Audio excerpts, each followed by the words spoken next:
Saudara, puncak arus balik diprediksi pada 23 dan 24 Maret serta pada 28 dan 29 Maret 2026. Kakor Lantas Polri, Irjen Agus Suryonugroho menyebut setelah masa mudik berakhir, polisi akan mengatasi kepadatan lalu lintas saat arus balik Lebaran 2026. Beberapa tol fungsional juga dioperasikan untuk memecah kemacetan. Berikut wawancaranya bersama jurnalis Kompas TV Masister Tarigan yang telah kami rekam sebelumnya. Ya, arus mudik dan arus balik selalu jadi ujian. Bukan soal ramainya, tapi soal kepadatan lalu lintas, di mana bagaimana pihak-pihak berwenang bisa memberikan perjalanan terbaik yang lancar kepada masyarakat yang melakukan mudik ataupun arus balik nanti. Untuk membahas lebih jauh, kita bersama Kakor Lantas Polri, Irjen Agus Suryonugroho. Halo Pak Agus, terima kasih, selamat malam. Salam presisi. Salam presisi. Pak, pertanyaan saya pertama. Arus puncak mudik sudah berlalu. Anda sebagai Kakor Lantas sudah puas dengan hasilnya atau belum? Arus mudik dan arus balik ini agenda nasional. Benar. Oleh sebab itu, negara Polri harus hadir bisa memastikan bahwa langkah-langkah strategis khususnya manajemen rekayasa lalu lintas harus tepat. Baik kita lakukan alih arus, baik itu nanti kontraflow sampai one way, semuanya ini adalah untuk memecah puncak daripada mudik yang tentunya nanti akan kita perlancar menggunakan mekanisme rekayasa lalu lintas.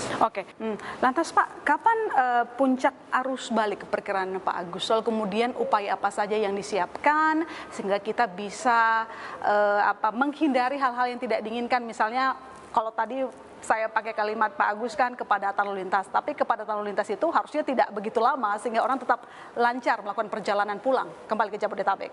Ya, kalau tidak padat kan juga tidak benar.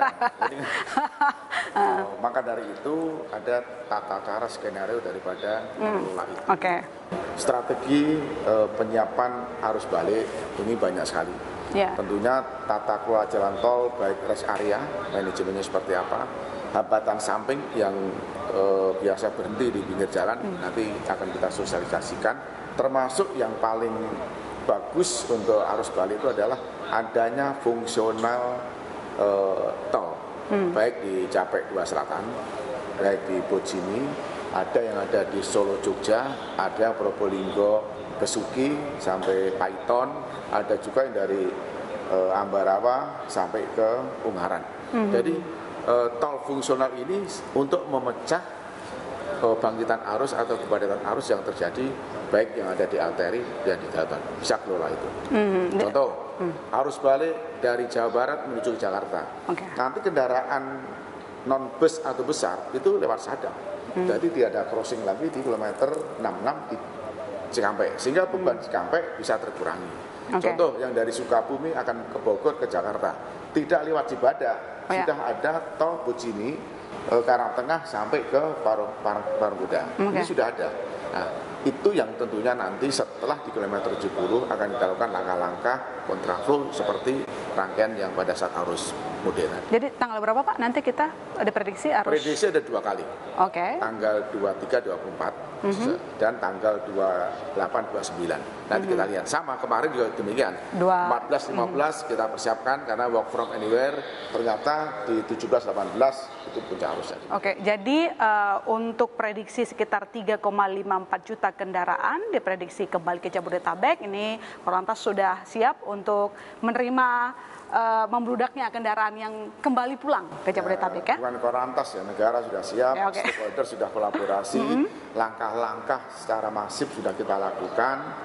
Tentunya ini bagian daripada tugas kehormatan untuk bisa melayani masyarakat, dan Senyum Polantas itu adalah marka utama. Jadi hadirnya kita adalah sebagai sahabat-sahabat para pemudik, meyakinkan bahwa berangkatnya selamat sampai tujuannya bahagia, kembalinya adalah selamat, karena tagline dari Bapak Kapolri operasi ketupat tahun ini adalah mudik aman, warga bahagia. Hal yang pasti akan selalu dilakukan ya Pak untuk mengurai kemacetan atau memperlancar jalanan itu kan rekayasa lalu lintas. Mungkin ada one way, kontraflow seperti itu. Jadi apa saja indikasi sebelum melakukan keputusan-keputusan rekayasa lalu lintas itu?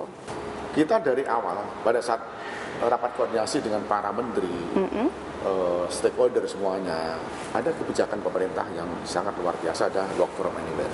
Work from anywhere itu adalah mengurai keberangkatan daripada pemudik, mengurai keberangkatan pada saat arus balik. Terus ada kebijakan pemerintah yang bagus adalah SKB, pengurangan pembatasan kendaraan sumbu 3. Ini sangat strategis sekali karena memudahkan untuk kita mengatur flow yang ada di jalan tol dan arteri.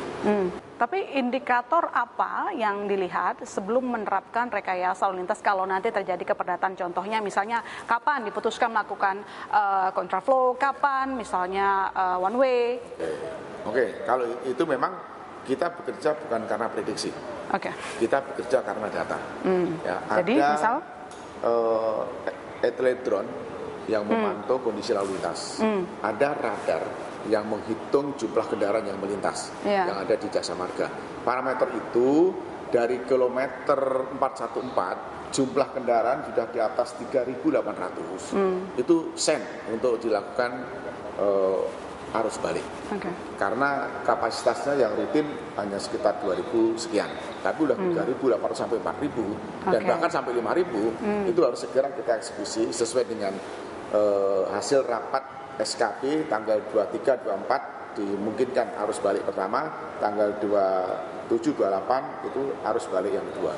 Nah itu sudah kita rumuskan seperti itu. Jadi bukan hanya prediksi tapi kategori traffic counting yang melintasi tol yang tentunya sudah kita lakukan langkah-langkah manajemen rekayasa lalu lintas. Cara mengambil keputusan ataupun skema yang diambil itu seringkali tuh Pak membuat para pengendara akhirnya pindah ke jalur arteri begitu kan, sehingga terjadi kemacetan di jalur arteri tersebut. Jadi apa yang sudah diantisipasi sehingga tidak terjadi penumpukan justru di jalur arteri? Ketika kita sudah menentukan kira-kira tanggal sekian itu akan terjadi balik, kita pertama sosialisasi. Setelah sosialisasi banyak sekali aplikasi dari kepolisian, contohnya Sipolan di Jawa Tengah. Klik di aplikasi menunjukkan informasi tentang mudik, Travoi, NTMC. Oleh sebab itu pada saat tanggal yang kita rencanakan balik, ini kita sudah lakukan langkah-langkah strategi baik dari sosialisasi, clearance. Clearance itu membersihkan jalan agar supaya 2 jalur yang akan digunakan sudah siap. Di sana ada rest area, ada orang yang ada harus kita keluarkan. Nah, clearance inilah yang menjadi langkah kedua setelah kita lakukan sosialisasi. Kalau sudah clear, baru kita buka. Kita buka dari kilometer 414 one way nasional sampai kilometer 70. Karena kan biasanya paling banyak di jalur arteri justru pemotor ya Pak. Itu kadang ramai sekali sehingga padat. Saya rasa itu perlu kita antisipasi ya, karena ini terkait dengan keselamatan para pemudik juga, pemudik motor. Oleh sebab itu, klaster arteri, jalan nasional, jalan kabupaten, ini di tempat-tempat tertentu itu pasti ada pos pengamanan, ada pos pelayanan, ada penugasan anggota. Iya, kita berharap baik arus mudik, arus balik berjalan dengan baik ya Pak, karena pengelolaan arus mudik dan balik yang baik mencerminkan negara dalam melayani warganya. Terima kasih Pak Agus telah bergabung di Sapa Indonesia Malam. Salam presisi.